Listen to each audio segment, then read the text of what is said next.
¿Qué historia podría ser más cruel que la de un hombre que tiene todo el dinero del mundo, pero no puede comprar de vuelta ni un solo segundo del tiempo que le fue robado?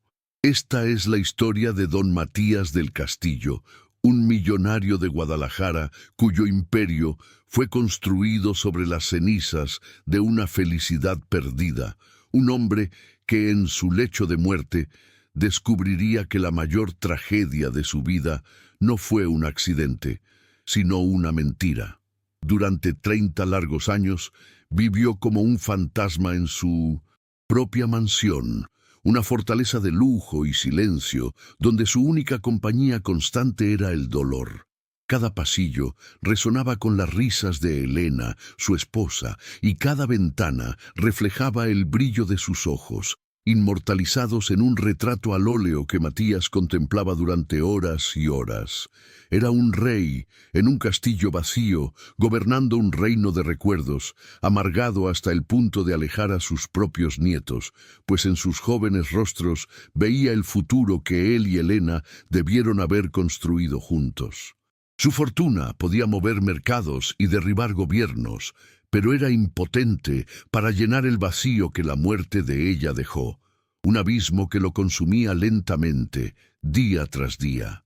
Y es en momentos así, queridos amigos, que una historia nos atrapa y ya no nos suelta. Si ustedes también sienten la fuerza de estos giros del destino, aprovechen este instante para suscribirse al canal y darle me gusta al video, porque lo que estoy a punto de contarles va a cimbrar sus cimientos. Justo cuando la muerte ya llamaba a la puerta de Matías, el destino decidió jugar su última y más cruel carta. La llamada vino del hospital. Josefina, su empleada más leal, también en su lecho de muerte, suplicaba por una última visita. Lo que encontró fue un secreto que había envenenado un alma por 3 décadas. Con voz frágil, ella confesó, y con su último aliento le entregó la revelación que hizo añicos 30 años de luto. Su esposa, Elena, ella está viva. Lo escuché todo aquella noche.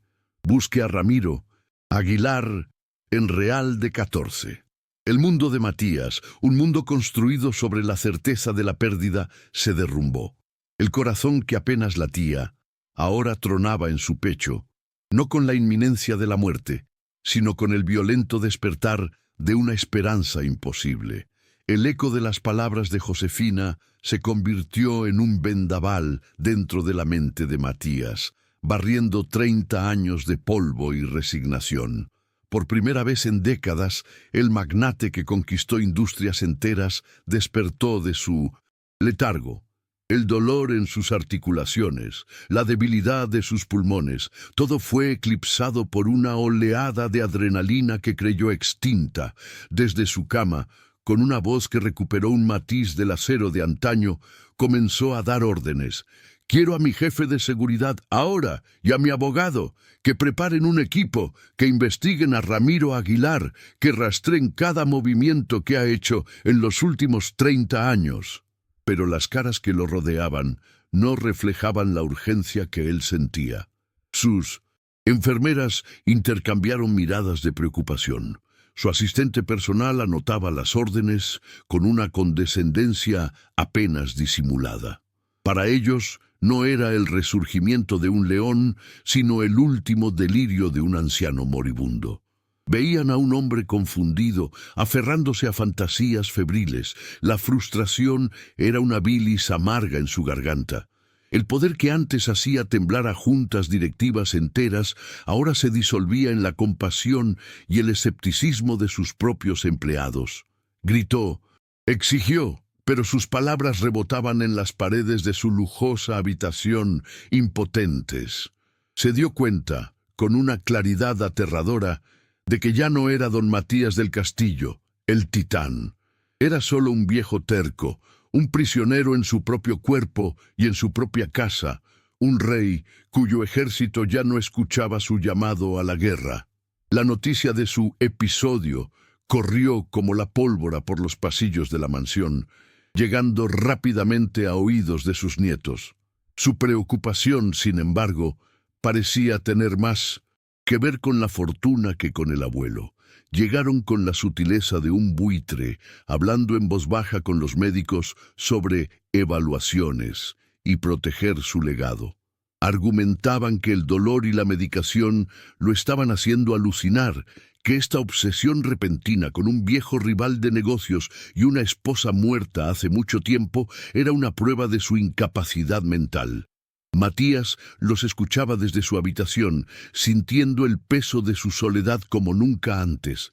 Estaba rodeado de gente, pero completamente solo en su verdad. Fue entonces, en medio de esa asfixiante impotencia, que el recuerdo de Ramiro Aguilar, el Caimán, volvió con una fuerza brutal. Recordó su sonrisa fácil que nunca llegaba a sus ojos fríos, su habilidad para encantar y destruir con la misma facilidad. Sabía que Ramiro no era un hombre al que se pudiera combatir con delirios. Para enfrentar a una serpiente así, necesitaba un cazador. Se dio cuenta de que su círculo íntimo era inútil. Estaban ciegos por la lástima o la codicia. Necesitaba a alguien de afuera, alguien cuyos ojos no estuvieran nublados por el pasado. Necesitaba a alguien que no trabajara por lealtad, sino por dinero. Un mercenario, un fantasma, alguien que pudiera moverse en las sombras que él ya no podía alcanzar. La decisión se forjó en el fuego de su desesperación. Encontraría a ese hombre y juntos desenterrarían la verdad o morirían en el intento. Con la misma discreción con la que antes movía sus hilos en la bolsa de valores, Matías activó un último contacto de confianza, un viejo abogado ya retirado, el único hombre que albergaba más respeto que lástima por él. La petición fue simple y directa. Encuéntrame al mejor investigador de Guadalajara, no un policía retirado con glorias pasadas, sino un perro de caza, alguien a quien no le importe ensuciarse las manos por el precio correcto. El nombre que regresó fue Gael Montes. Su oficina, ubicada en un edificio anónimo en el corazón de la ciudad, era el antónimo perfecto de la mansión de Matías. No había lujos, solo un escritorio de metal, un archivero abollado y el persistente olor a café rancio. Gael, un hombre de 30 y tantos años con una mirada penetrante y una paciencia forjada en miles de casos de infidelidad y fraude, escuchó la historia desde el otro lado de una videollamada. Vio en la pantalla el rostro demacrado de don Matías, escuchó la febril urgencia en su voz y su mente de investigador catalogó el caso como fantasmas de un millonario, una esposa desaparecida por 30 años, la confesión de una empleada moribunda. Era el guión perfecto para una película, no para un caso real. Estaba a punto de rechazarlo cortésmente cuando Matías mencionó la cifra. Un pago inicial que no solo cubriría sus deudas, sino que le permitiría retirarse si quisiera. El cinismo de Gael luchó contra la tentación, pero el pragmatismo ganó. «Acepto», dijo, con una voz neutral que ocultaba su escepticismo. Para él, la misión no era encontrar a una mujer viva, sino entregarle al anciano un informe lo suficientemente grueso como para que sintiera que su dinero había sido bien gastado, permitiéndole morir en paz con su quimera. Los primeros días de la investigación de Gael fueron un ejercicio de rutina y escepticismo. Su primer objetivo era simple: validar los hechos, encontrar el punto exacto donde la realidad se había cimentado para poder construir un informe convincente. Se sumergió en los archivos municipales, en salas polvorientas donde el pasado de la ciudad dormía en carpetas de cartón amarradas con hilo. El informe del accidente de Elena del Castillo era delgado, sospechosamente simple. Hablaba de un coche que perdió el control en una carretera de montaña. Una explosión, un incendio voraz. El cuerpo, según el forense de la época, estaba tan carbonizado que la identificación visual era imposible. La única prueba concluyente fueron unos registros dentales, firmados por un dentista que curiosamente se había jubilado y mudado a Europa con una pequeña fortuna un par de meses después del incidente. La mente de Gael, entrenada para ver patrones en el caos, marcó esa coincidencia con una bandera roja. Luego comenzó a investigar a Ramiro Aguilar. El hombre era una leyenda en Guadalajara, un filántropo cuya cara sonreía desde las páginas de sociales.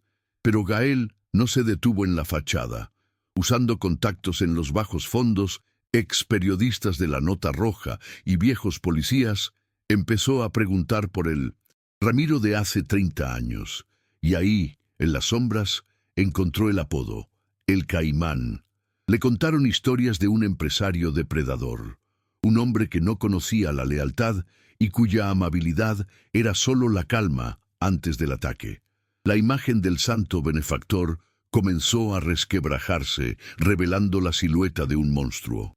Por primera vez, Gael sintió una punzada de genuina curiosidad. El caso ya no era solo un cheque gordo, se estaba convirtiendo en un rompecabezas fascinante. Las inconsistencias en 1200. Los informes oficiales eran una cosa, pero Gael sabía que el diablo siempre se esconde en los recuerdos de quienes fueron olvidados. Su siguiente objetivo fue encontrar a Miguel Alvarado, un periodista de la vieja guardia, de los que se manchaban los zapatos de lodo y el hígado de tequila para conseguir una nota. Lo encontró en un pequeño departamento en el barrio de Santa Tere, un hombre encorvado por el tiempo, cuyo único tesoro eran montañas de periódicos amarillentos que documentaban crímenes y corrupciones de otra época. Al principio, Miguel se mostró reacio. «El caso del Castillo, muchacho, ese es un fantasma que es mejor dejar dormir», dijo con voz rasposa. Pero Gael no era de los que aceptan un no por respuesta. Desplegó su encanto pragmático y una botella de Don Julio 70 sobre la mesa. Poco a poco, el viejo lobo de mar del periodismo comenzó a hablar. Confesó que esa historia siempre le había dejado un mal sabor de boca. Recordaba la presión que sintió desde la oficina del editor para cerrar el tema, las llamadas misteriosas que sugerían enfocarse en otros asuntos. Mencionó los rumores que en aquel entonces eran un secreto a voces en las cantinas, de que el jefe de la policía de Guadalajara cenaba en la mesa de Ramiro Aguilar más a menudo que en la suya.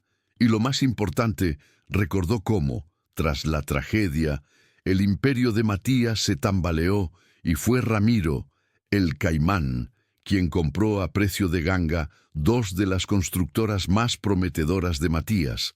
Una jugada que cimentó su propia fortuna. Nunca tuvo pruebas, solo el instinto de un reportero que sabía reconocer el olor de la podredumbre bajo una alfombra de dinero y poder.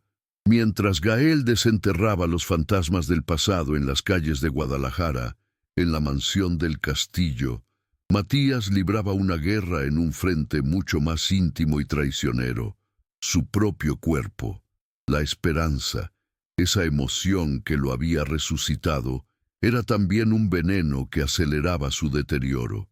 Cada llamada de Gael con una nueva pista era una chispa que encendía su mente, pero también una carga eléctrica que su frágil corazón apenas podía soportar. Una visita de su médico de cabecera le trajo un ultimátum brutal, envuelto en palabras compasivas. Le quedaban meses, quizás semanas.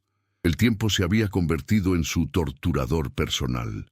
Y como si la lucha contra un enemigo invisible y la carrera contra la muerte no fueran suficientes, sus nietos decidieron asestar su propio golpe. Alertados por los cuantiosos retiros de dinero de las cuentas del abuelo, presentaron una solicitud formal ante un juez para declararlo mentalmente incompetente. Su argumento era tan frío como el acero. El patriarca de la familia, en su senilidad, estaba dilapidando la herencia en una fantasía, contratando a un investigador privado para perseguir al fantasma de su abuela. Matías, postrado en su cama, se encontró de repente atrapado en una pinza mortal. Por un lado, la sombra de Ramiro Aguilar, y por el otro, la avaricia de su propia sangre. La búsqueda de Elena ya no era solo un acto de amor. Se había convertido en una batalla por su propia autonomía, por su derecho a morir creyendo en su verdad. Impulsado por la certeza de que el pasado guardaba más testigos, Gael se obsesionó con los detalles logísticos del supuesto accidente. Dejó de lado a los hombres de poder y buscó a los trabajadores, a los invisibles. En los registros del corralón municipal encontró el nombre de Fausto, el operador de la grúa que remolcó los restos del vehículo de Elena. Lo encontró viviendo una vida anónima a orillas del lago de Chapala, un anciano con la piel curtida por el sol y el miedo todavía anidado en sus ojos. Cuando Gael mencionó el apellido del Castillo, las manos de Fausto comenzaron a temblar. El investigador, con la paciencia de un confesor, le aseguró que ya no había nada que temer, que los hombres que lo intimidaron 30 años atrás ya eran viejos o estaban muertos. Fue entonces cuando Fausto, liberando un peso que había cargado durante media vida, confesó. Le dijo que llegó a la escena del accidente antes que la mayoría de los oficiales y que algo nunca le cuadró. Vio un segundo par de huellas de neumáticos frescas, unas que se alejaban del desastre. Y en la tierra, a un costado del camino, encontró un pequeño pasador de pelo hecho de nácar, una joya demasiado frágil e intacta para haber sobrevivido a semejante infierno. La recogió y la guardó, un pequeño secreto en una caja de hojalata. Se la mostró a Gael, y en ese instante la investigación cambió para siempre. Ya no era una teoría basada en susurros y corazonadas.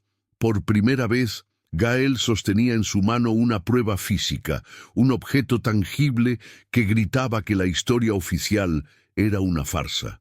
Mientras Gael sostenía en sus manos la llave del pasado, Matías orquestaba su defensa desde el epicentro de su presente.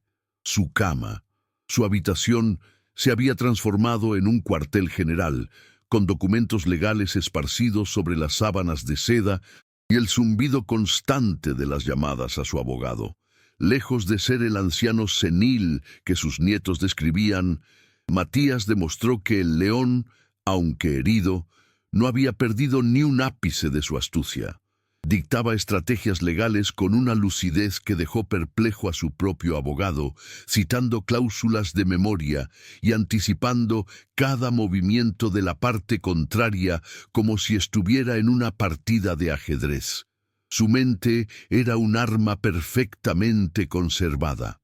En medio de esta batalla legal, le pidió a su abogado que trajera del banco la caja de seguridad donde guardaba las joyas de Elena. Con manos temblorosas, la abrió. No buscaba valor monetario, sino recuerdos. Y allí, entre collares de perlas y anillos de diamantes, encontró una vieja fotografía.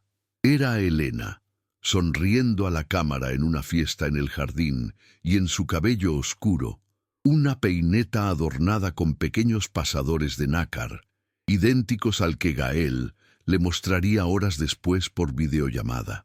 La conexión, ese puente a través de 30 años de mentiras, lo golpeó con la fuerza de un relámpago. La lucha contra su familia ya no era una distracción, era la primera trinchera en su guerra por recuperar a Elena. No lo silenciarían, no ahora, no cuando por fin la verdad comenzaba a susurrarle de vuelta. La imagen del pasador de nácar en la pantalla del teléfono fue el catalizador final. Cualquier duda que Matías albergaba se evaporó, reemplazada por una certeza tan fría y dura como el diamante. «Vaya a Real de 14», le ordenó a Gael, su voz resonando con una autoridad que el dinero por sí solo no puede comprar. «Encuentre la manera de entrar. No escatime en gastos. Quiero la verdad, cueste lo que cueste». Gael sintió un escalofrío. Esto ya no era un trabajo, se había convertido en una obsesión compartida. Real de 14 no era un simple pueblo en el mapa. Era un lugar suspendido en el tiempo, un pueblo fantasma enclavado en el desierto de San Luis Potosí, accesible solo a través de un túnel largo y estrecho. Un lugar perfecto para esconder secretos. Al llegar, Gael sintió la atmósfera opresiva de inmediato. No era solo el aire delgado de la montaña, era la sensación de ser observado. Cada habitante parecía un guardián silencioso del verdadero dueño del pueblo, Ramiro Aguilar. Su hacienda no era una casa, era una fortaleza inexpugnable, con altos muros de adobe coronados por alambre de púas y guardias armados patrullando el perímetro. En las cantinas, donde el polvo del desierto se mezclaba con el olor a cerveza barata, cualquier mención de «el patrón» era recibida con un muro de silencio. Los ojos se desviaban, las conversaciones morían. Gael entendió que Ramiro no solo había construido un escondite, había comprado el silencio y la lealtad de un pueblo entero, convirtiéndolo en su feudo personal. Un reino aislado del mundo, donde su palabra era ley y los extraños no eran bienvenidos. Un asalto frontal era un suicidio. Gael pasó días observando, analizando los patrones de los guardias, buscando una debilidad en la armadura de la fortaleza de Ramiro, pero no encontró ninguna. La frustración comenzaba a carcomerlo. Fue entonces cuando, a través de un periódico local, la oportunidad se presentó de la forma más irónica posible. Don Ramiro Aguilar, el respetado benefactor, organizaría su gala anual de caridad, un evento ostentoso para recaudar fondos para un orfanato local, puliendo su imagen de santo mientras vivía rodeado de secretos oscuros. Esa era su entrada. Desde su cama, en 1900. Guadalajara, Matías, se convirtió una vez más en el estratega maestro. Activó contactos dormidos por décadas en los círculos más exclusivos del país. En menos de 24 horas, Gael Montes dejó de ser un investigador privado. Se convirtió en el licenciado Mateo Jiménez, un enigmático representante de un fondo de inversión suizo interesado en los proyectos filantrópicos de Aguilar. Tenía un traje hecho a la medida, una historia de portada impecable y una invitación oficial. El plan era arriesgado, una infiltración en la boca del lobo. Su objetivo no era solo observar, necesitaba acercarse, ganar la confianza de Ramiro, aunque fuera por una noche, y conseguir algo que pudiera conectar de forma irrefutable al Caimán con la mujer que había desaparecido 30 años atrás. Necesitaba una prueba biológica, una muestra de ADN, la única cosa que no podía ser comprada ni silenciada. La noche de la gala, la hacienda de Ramiro Aguilar, era un oasis de luz y opulencia en medio de la inmensa oscuridad del desierto. Candelabros de cristal colgaban de las vigas de madera, la música de un cuarteto de cuerdas se mezclaba con el murmullo de las conversaciones de la élite de la política y los negocios del país, y el champán fluía como un río dorado. Era un espectáculo de virtud y poder, y Gael, moviéndose entre los invitados con la gracia de una pantera, sentía la náusea de la hipocresía. Finalmente lo vio. Ramiro, el Caimán Aguilar, de pie junto a la chimenea, vestido con un impecable traje de lino blanco, recibiendo a sus invitados con un carisma que desmentía la oscuridad en su alma. Irradiaba un calor paternal, una bonomía que Gael encontró profundamente escalofriante. El investigador, transformado en el licenciado Jiménez, se acercó y jugó su papel a la perfección, hablando de finanzas y filantropía con un conocimiento convincente. La conversación fluyó, y Gael, esperando su momento, elogió el whisky que Ramiro sostenía en la mano. El viejo villano sonrió, halagado, y se ofreció a servirle un trago de su reserva personal. Mientras Ramiro le daba la espalda por un instante para alcanzar la botella, el mundo pareció moverse en cámara lenta. Con un movimiento casi imperceptible, Gael tomó el vaso que Ramiro había dejado en la mesa, lo deslizó en un bolsillo interior de su saco forrado especialmente para ello, y tomó uno limpio de la bandeja de un mesero que pasaba. Cuando Ramiro se dio la vuelta, Gael sostenía el vaso vacío, listo para recibir el whisky. Nadie notó nada. Tenía la prueba. El corazón le martilleaba contra las costillas, un tambor de guerra anunciando que la verdadera batalla acababa de comenzar. Gael se excusó de la fiesta sin levantar sospechas y emprendió el largo viaje de regreso, protegiendo el vaso de cristal como si fuera el tesoro más grande del mundo. En Guadalajara, un laboratorio privado de máxima confianza ya esperaba, listo para trabajar toda la noche.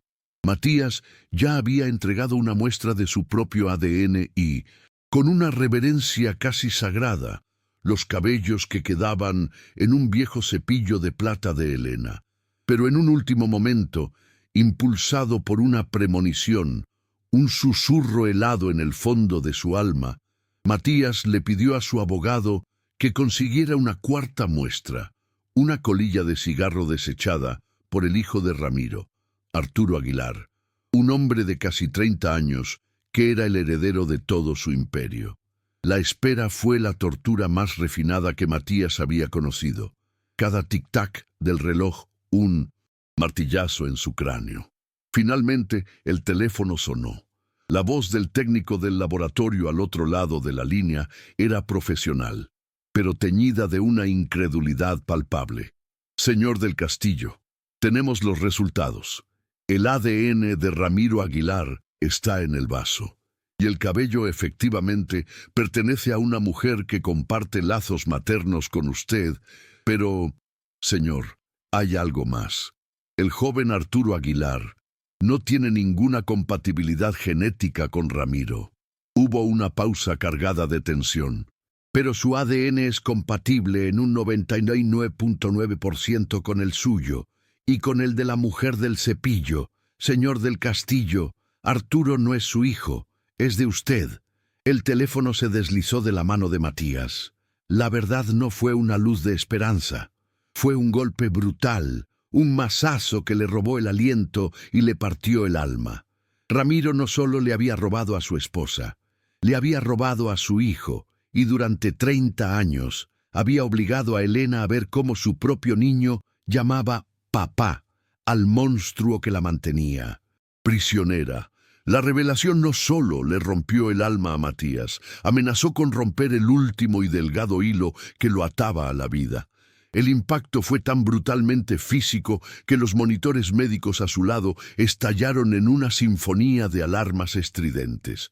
Su presión arterial se desplomó, su respiración se volvió errática y superficial.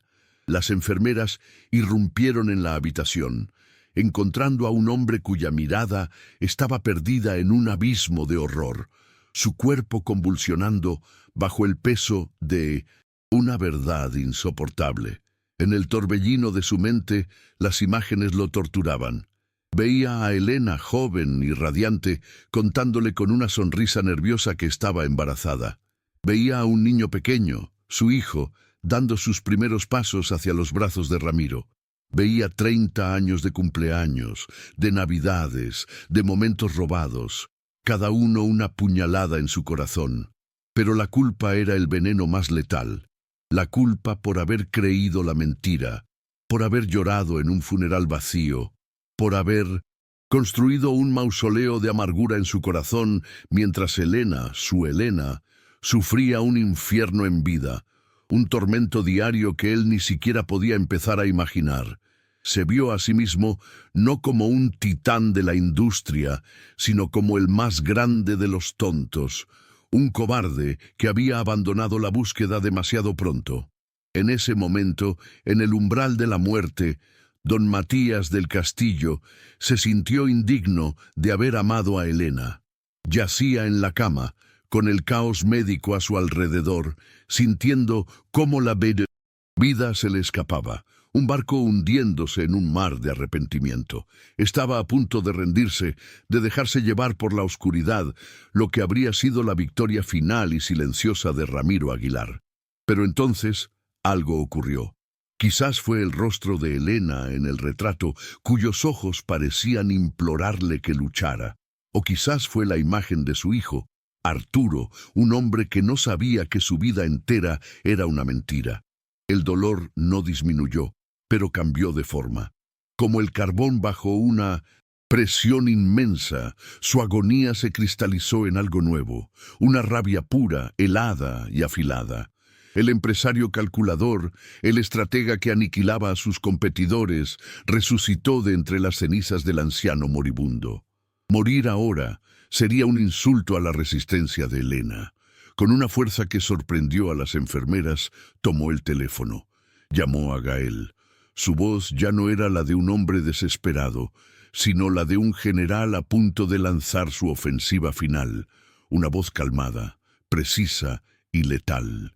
«Montes», dijo sin preámbulos, «olvide la investigación. Ahora esto es una operación de rescate y demolición.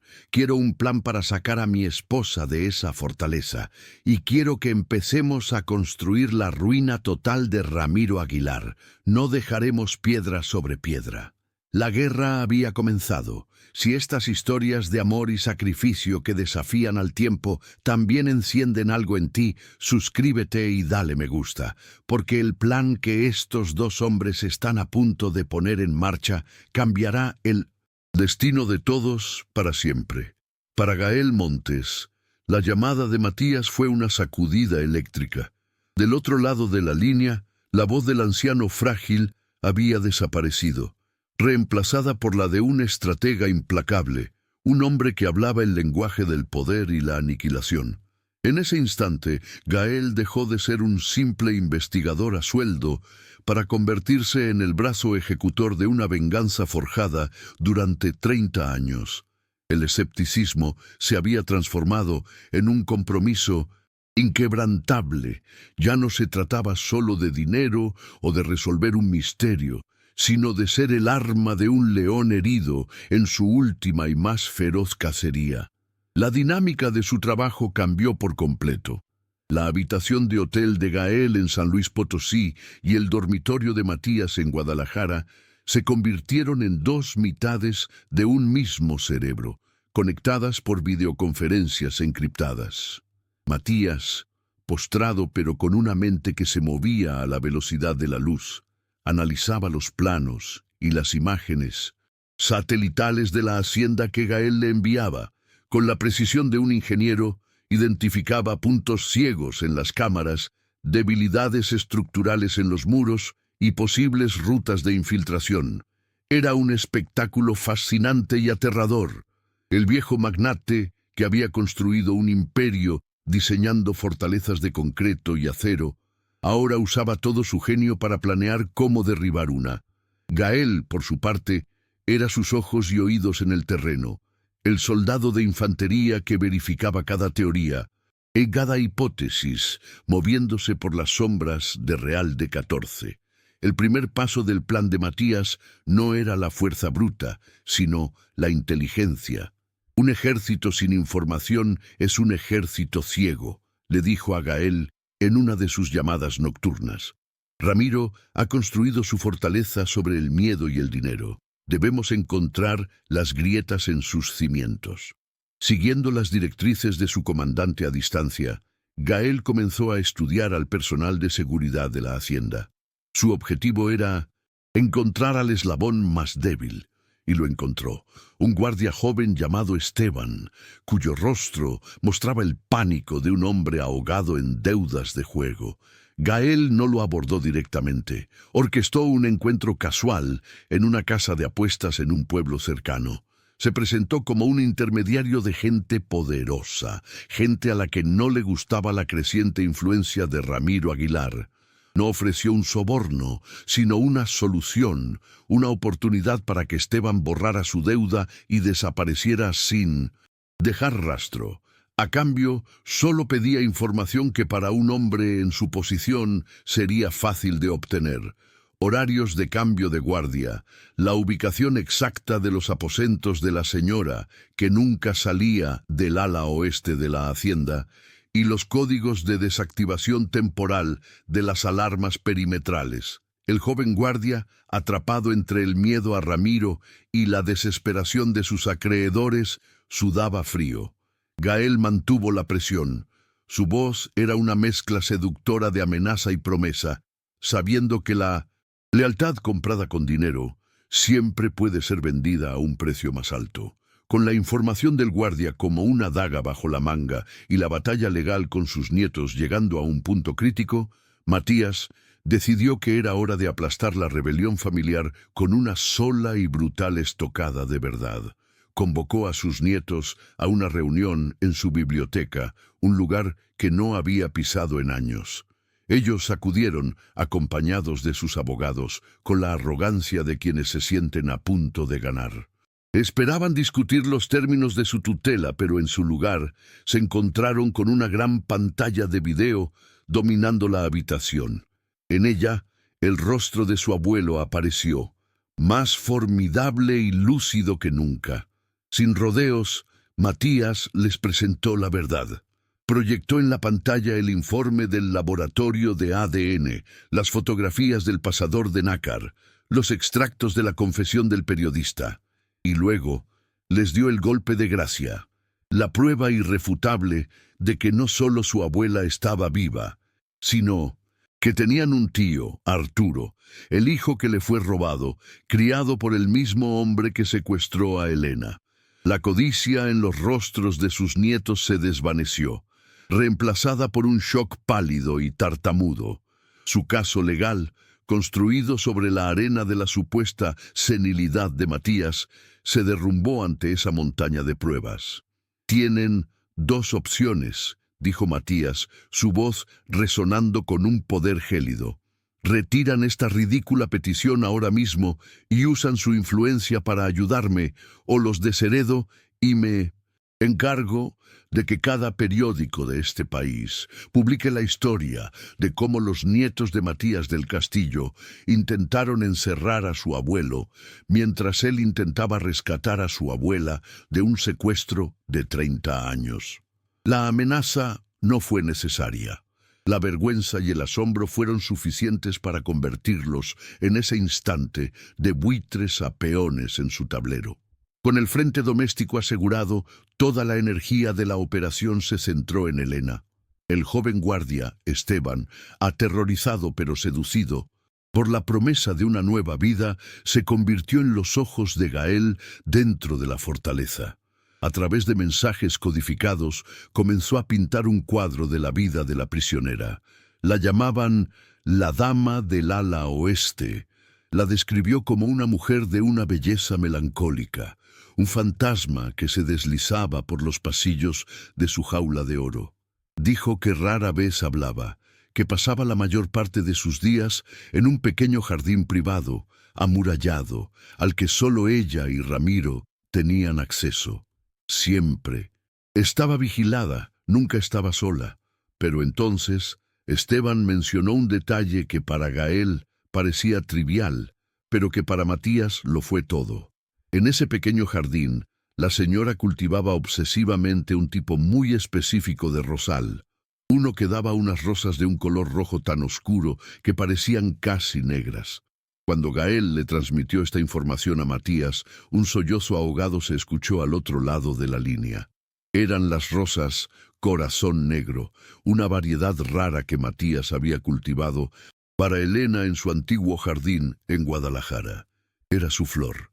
En medio de su infierno, después de 30 años de cautiverio, Elena había encontrado la manera de mantener vivo un símbolo de su amor, un pequeño acto de rebelión silenciosa.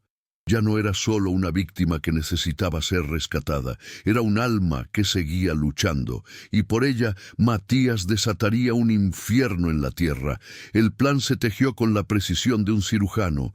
Los nietos, ahora cómplices ansiosos por redimirse, organizaron una ostentosa subasta de arte en la Ciudad de México, un evento tan exclusivo que la ausencia de Ramiro Aguilar, el gran mecenas, Habría sido un escándalo. Sería la distracción perfecta. Con Ramiro a cientos de kilómetros de distancia, Gael tendría una ventana de 6 horas. La noche elegida, una luna nueva sumió al desierto en una oscuridad casi total. Gael y un pequeño equipo de 2 exmilitares de élite, contratados a través de los contactos más discretos de Matías, se deslizaron por el terreno rocoso como espectros. Usando los códigos proporcionados por Esteban, las alarmas perimetrales se silenciaron sin un solo sonido. El corazón de Gael latía con una mezcla de miedo y una feroz determinación. Se movieron por los patios y pasillos de la hacienda, sombras entre las sombras, hasta llegar al ala oeste. La información de Esteban era precisa. Gael encontró la puerta sin vigilancia que conducía al jardín privado de Elena. La abrió con un cuidado infinito, y entonces la vio. A la luz de unas pocas lámparas de jardín, estaba ella, de espaldas, cuidando sus rosales negros. Era mayor, por supuesto, y su figura era más frágil de lo que las fotografías mostraban, pero había una elegancia en su postura que el tiempo no había podido borrar. Contuvo la respiración y con la voz más suave que pudo, susurró el nombre que había iniciado toda esta locura. Elena. Ella se giró lentamente.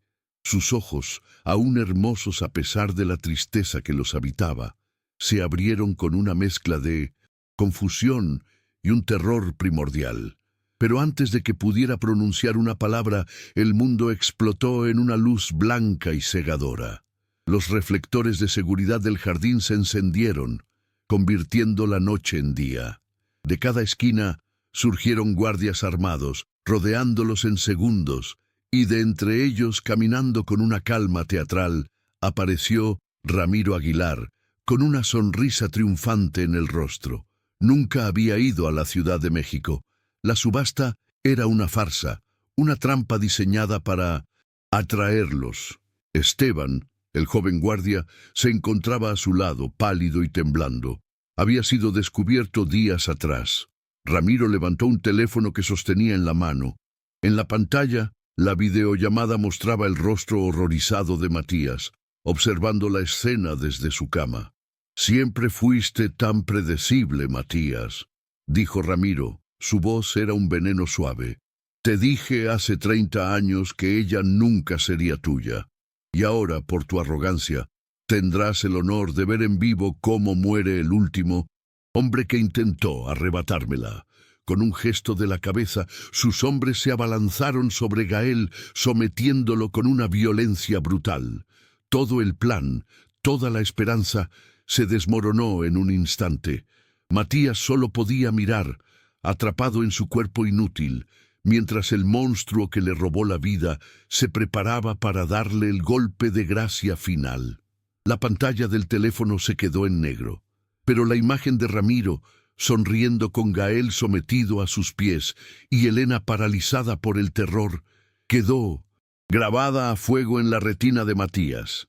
El silencio en la habitación era un abismo. El peso de 30 años de esperanza, reavivados solo para ser extinguidos de la forma más cruel, lo aplastó. Su cuerpo, ya frágil, se rindió.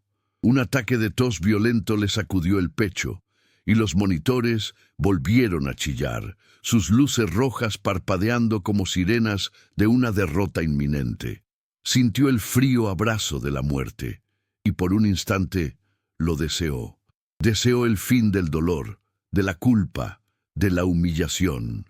Pero entonces, en medio de esa niebla de desesperación, el rostro de Ramiro volvió a su mente. No el rostro amenazante, sino el rostro sonriente, el rostro de un hombre que saboreaba su victoria.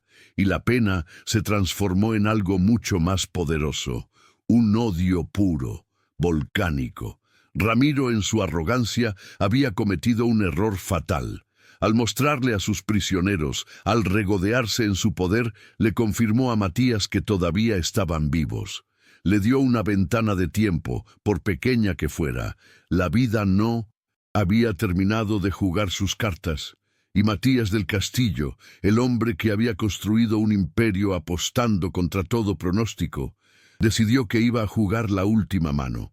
El anciano moribundo desapareció. En su lugar quedó un depredador acorralado, y no hay nada más peligroso en el mundo. Con una calma que heló la sangre de la enfermera que había acudido a socorrerlo, Matías tomó su teléfono satelital, un dispositivo que no había usado en años. Hizo 2 llamadas. La primera fue a su banquero en Zúrich, despertándolo en plena noche. Sus palabras fueron breves, sin espacio para la negociación. Liquida la cartera de inversiones Andrómeda. Toda. No me importan las pérdidas ni el estado del mercado. Transfiere cada centavo a la cuenta numerada que te enviaré. Tienes 1 hora. El banquero, al otro lado del mundo, balbuceó sobre la locura financiera, sobre el colapso que una venta así provocaría. La respuesta de Matías fue un susurro mortal. Hazlo. La segunda llamada fue a un número memorizado, un fantasma de su pasado más implacable, un hombre conocido en el bajo mundo como el Sombra, el líder de un equipo de mercenarios de élite. Cuando una voz grave y sin emociones respondió, Matías no dio explicaciones. Solo dictó el número de la cuenta suiza y la cifra de 9 ceros que ahora contenía. Quiero que cada hombre que tengas disponible esté en un avión en los próximos 30 minutos. El destino es Real de 14. Te enviaré las coordenadas de una hacienda.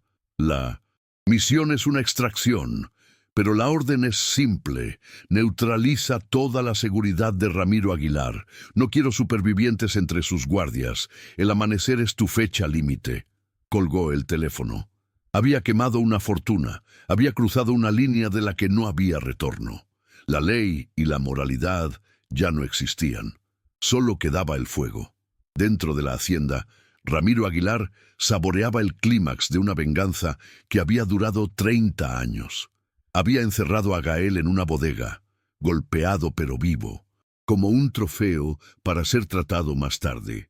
A Elena la había confinado de nuevo en sus aposentos, duplicando la guardia en su puerta. Se sirvió un coñac, celebrando en la soledad de su estudio, convencido de que la última brasa de resistencia de Matías del Castillo se había extinguido para siempre.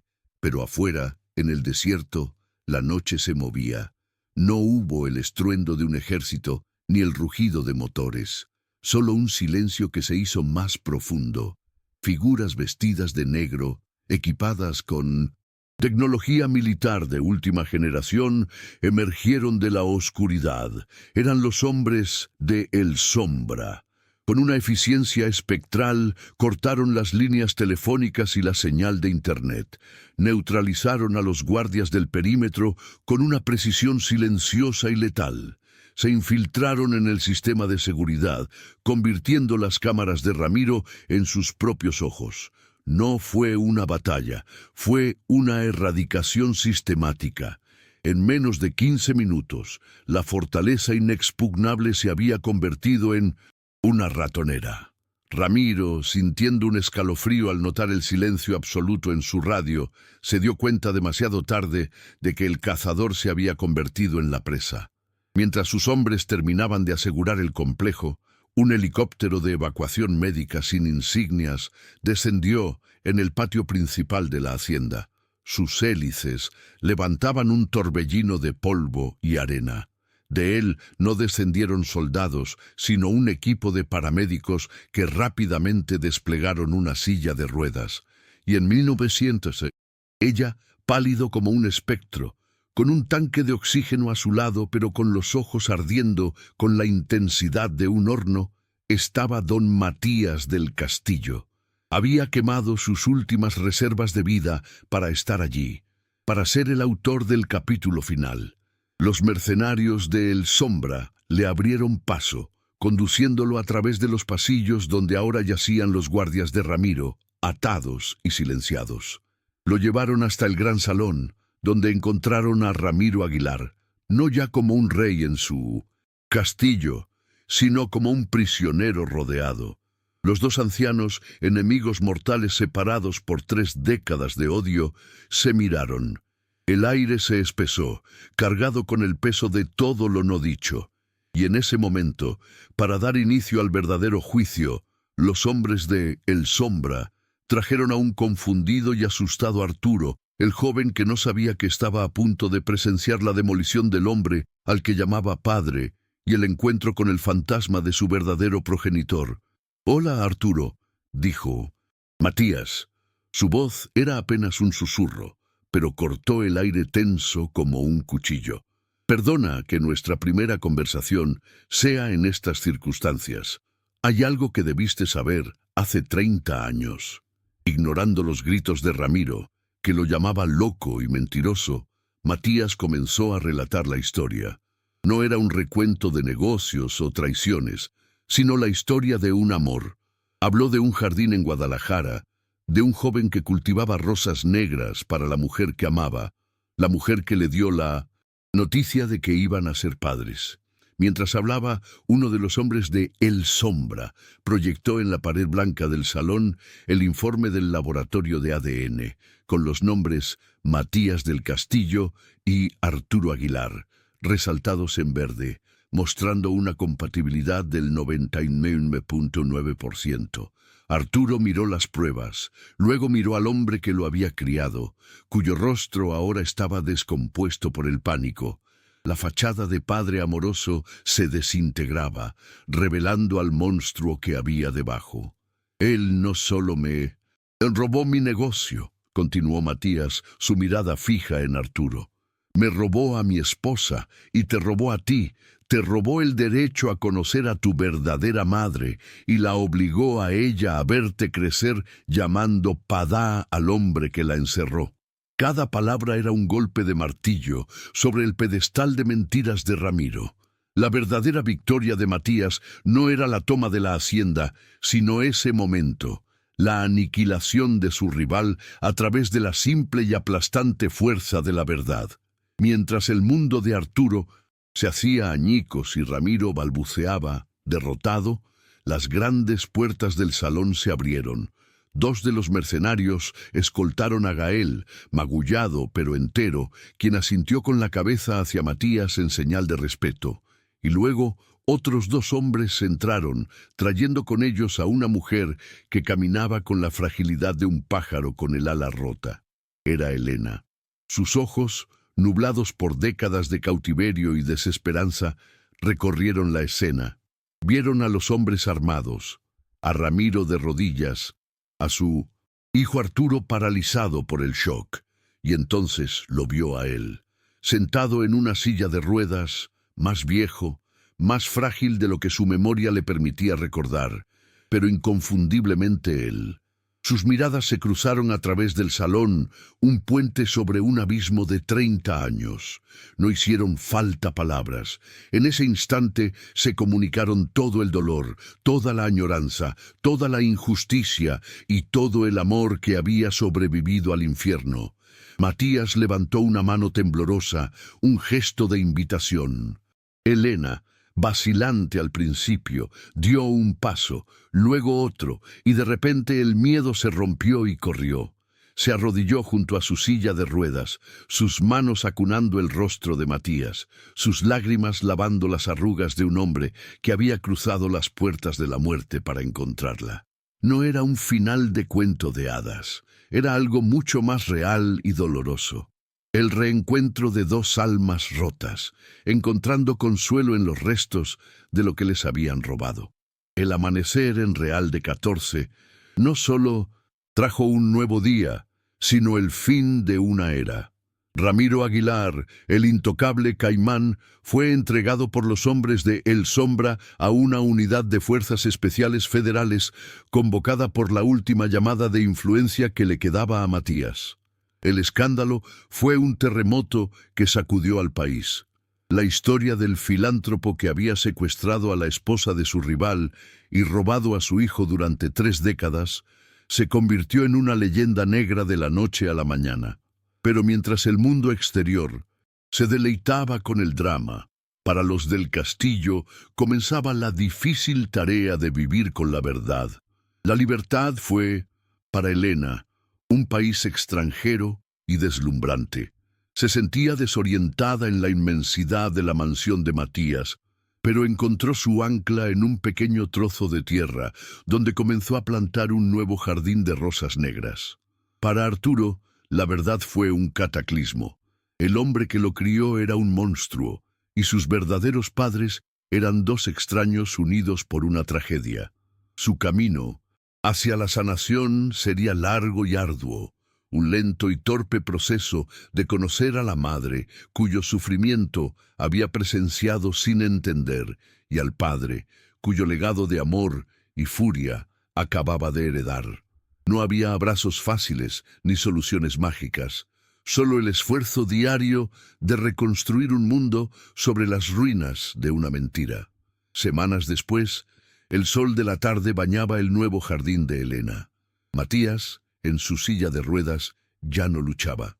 La adrenalina que lo había mantenido con vida se había ido, dejando solo una paz serena y agotada. Su misión estaba cumplida. Elena estaba a su lado, sosteniendo su mano arrugada, sus dedos entrelazados como las raíces de dos árboles viejos. A pocos pasos, Arturo los observaba, un guardián silencioso de ese momento sagrado. Matías miró el rostro de Elena, el rostro que había perseguido en sus sueños durante 30 años, y una leve sonrisa se dibujó en sus labios. No había vivido para construir un nuevo futuro con ella, pero había muerto para devolverle el suyo. Cerró los ojos por última vez, no en la soledad de una habitación oscura, sino bajo el cielo abierto, arrullado por el perfume de las flores que ella había plantado. Murió en paz. Lejos de allí, Gael Montes, ahora un hombre rico, miraba el cheque con el pago de Matías y tomaba una decisión. Usaría esa fortuna para crear una fundación que buscara a personas desaparecidas. La guerra de un hombre se convertiría en la esperanza de muchos. Y así, con un final y un nuevo comienzo, esta historia llega a su fin. Si te conmovió este relato sobre un amor que ni el tiempo ni la maldad pudieron destruir, suscríbete al canal, dale me gusta y comparte, para que más personas puedan recordar que nunca es tarde para buscar la verdad.